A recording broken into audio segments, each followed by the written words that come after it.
face is still jovial with Etruscan vitality, beautiful with the mystery of the unrifled art, ripe with the phallic knowledge and the Etruscan carelessness. Nobody can write like that.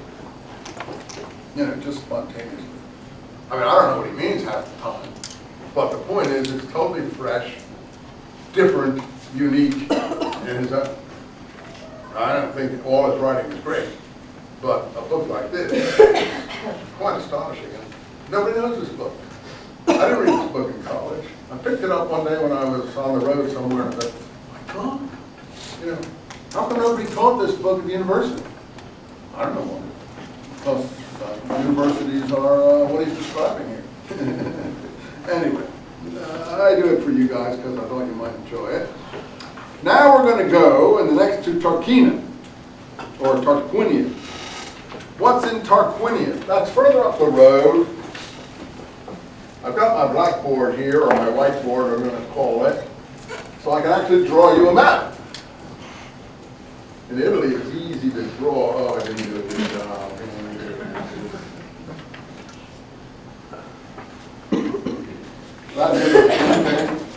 It's not very good. It's not very good. You know, it's like a big shoe. And here's Rome. So he goes over here to Vetri, and then he goes up here to Tarquina.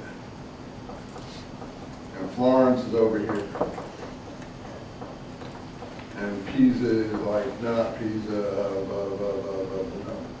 no, Pisa's over here. Anyway, there's another town here, I can't remember that's quite famous. But,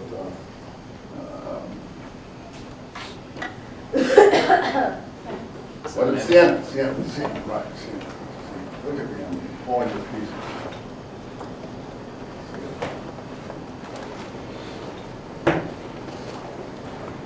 Okay, I'm trying to get through this book in the next 40 minutes so that we can start on the chosen. So, talks right away on page 25 about, as usual, natural things. Gets to lattice pulley, in the left in the wood that forms part of the great park. The nightingales have already begun to whistle, and one can see many rose-colored cyclamens glowing on the earth in the evening light. Hey, you guys, I don't even know what a cyclamen is. You see, I'm just a dumbbell. It makes you feel actually like you're inferior. Because he knows. And say, so what? Well, it's nice not to feel stupid. I recommend if you can learn some of these things, you will be not unhappy that you did so.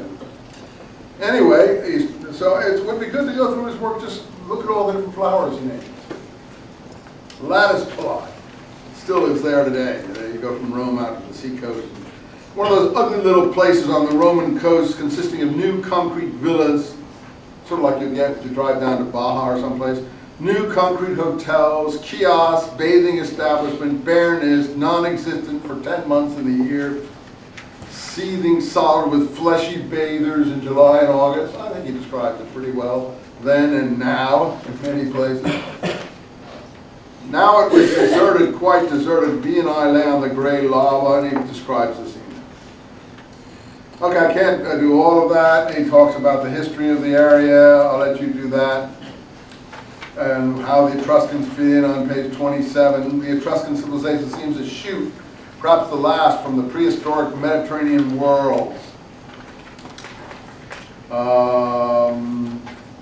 No doubt the two religions had the same root. Probably the Aborigines, which he calls the Villanovans, but we don't want to get into that, formed willingly a sort of religious aristocracy. And the Etruscan, I don't know what he's talking about here, but you can read that. There was never an Etruscan nation, only in historical times, a great league of tribes. From the shadow of the prehistoric world emerged dying religions. This is a religious book. That have not yet invented gods or goddesses. This is before gods and goddesses. But live, see, what do they live by? The religions before gods and goddesses. They live by the mystery of the elemental powers of the universe. That's what he wants to get back to. The complex vitalities of what we feebly call nature. There's his environmental nature, religion, if you want to call it that. And the Etruscan religion was certainly one of these.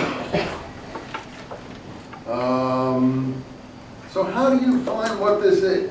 Having read all that you can learn, most of the suggestions contradicting each other, and then look sensitively, look at things sensitively. Look sensitively at the tombs and the Etruscans, things that are left. One must accept one's own resultant feeling. How do you decide what it is? You have to look at sensitively at things. And he says in the next